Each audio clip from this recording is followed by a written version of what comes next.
Signature d'un accord financier entre le ministère des Travaux publics et les Pays-Bas suite à l'entretien entre la ministre des Travaux publics et l'ambassadeur des Pays-Bas en Guinée. Sur le volet judiciaire, le ministre de la Justice, Cheikh Sako, a procédé à Paris à la signature de 2 conventions en faveur des magistrats et avocats guinéens. Le ministre de l'Enseignement supérieur et de la Recherche scientifique a effectué une visite surprise dans les universités publiques et privées de la capitale dans le cadre de la rentrée universitaire académique 2017-2018. Mesdames et messieurs, bonsoir. Merci de nous retrouver dans votre hebdomadaire Gouv JT pour revisiter l'actualité gouvernementale de la semaine. La ministre des Travaux publics, Oumou Kamara, a reçu en audience l'ambassadeur des Pays-Bas en Guinée ce mercredi 18 octobre 2017. Cette occasion a été mise à profit par les 2 personnalités pour signer un accord de financement des infrastructures routières de qualité afin de soulager les usagers. Cette démarche de Oumou Kamara s'inscrit dans une offensive diplomatique vers les partenaires techniques et financiers en vue de soutenir le processus de désenclavement de certains quartiers de la ville de Conakry et environnants, notamment le pont de Demoudoula, Kiroti, Kassonia, Kisoso et Kakimbo.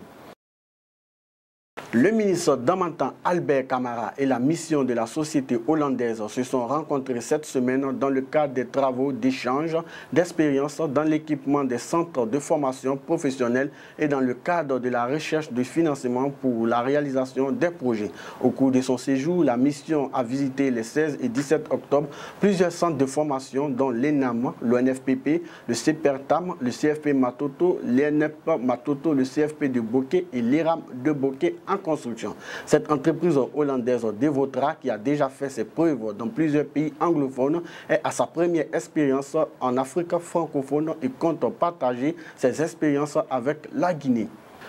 À Paris, le ministre de la Justice, Cheikh Sako, a pris part à la rentrée de la conférence de barreau de Versailles en France le vendredi 13 octobre. En marge de cette conférence, le ministre de la Justice, Garde des Sceaux, a signé 2 conventions en faveur des magistrats et avocats guinéens. Il s'agit d'une convention de jumelage entre le barreau de Versailles et celui de la Guinée et d'une convention de coopération et de formation entre l'École supérieure de la magistrature de Bordeaux et le ministère de la Justice. Ces 2 conventions s'inscrivent dans la continuité des actions du ministre Sako pour le renforcement des capacités du personnel judiciaire et parajudiciaire. À quelques semaines du lancement officiel de la 23e conférence des partis COP23 prévue à Bonn, en Allemagne, du 7 au 17 novembre prochain, la Guinée se prépare activement pour réussir sa participation aux rencontres de haut niveau. À ce titre, la ministre Assiatou Baldé a de longuement échangé, écouté et récapitulé des suggestions à formuler par des partenaires du PNUD en tant qu'institution onusienne bien placée pour des plaidoyers en faveur du financement des projets guinéens. Pour sa part, le représentant du pays PNUD Guinée, Lorenz, a sollicité la tenue d'une autre réunion la semaine prochaine pour harmoniser les points de vue, une suggestion qui a été bien accueillie par la ministre Assiatou Baldé. Dans le domaine agricole, la République de Guinée est désormais membre fondateur de l'Alliance mondiale des terres arides qui a été lancée ce dimanche 15 octobre 2017 à Doha, au Qatar. C'est Dr Oufamara Konté, le secrétaire général du ministère à la présidence de la République, chargé de l'agriculture, qui a représenté le ministre Nabi Youssouf Kiridi Bangoura à cette cérémonie solennelle de signature de la Convention, présidée par le Premier ministre, ministre de l'Intérieur de l'Émirat du Qatar.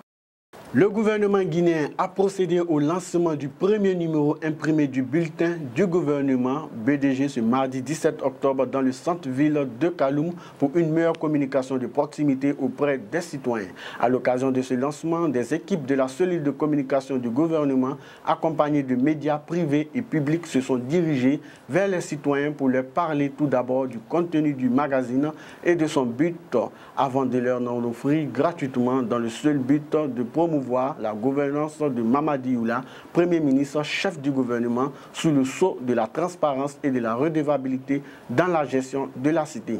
Pour Damantan Albert Camara, ministre de l'Enseignement technique, de la formation professionnelle, de l'emploi et du travail, porte-parole du gouvernement, le bulletin du gouvernement obéit aux soucis de transparence et de redevabilité du gouvernement à l'égard de ses citoyens. Cette version papier servirait à ceux n'ayant pas un accès quotidien à l'Internet et s'inscrivant dans la logique d'amélioration de la communication gouvernementale.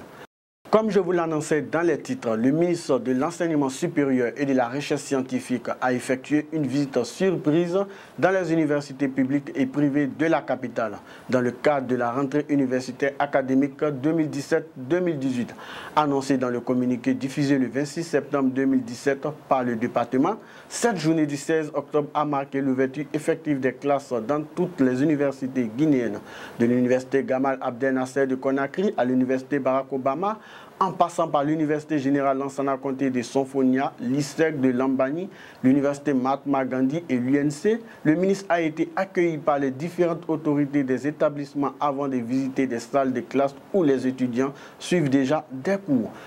Durant cette tournée, le ministre Abdoulaye Yero Baldé n'a pas manqué de féliciter les encadreurs des IES visités pour leur sens de devoir, tout en réitérant son engagement ainsi que celui de son cabinet à œuvrer pour le renforcement de la formation des formateurs. Voilà, chers téléspectateurs, c'est tout pour cette actualité gouvernementale. Nous vous donnons un autre rendez-vous la semaine prochaine et passez un excellent week-end.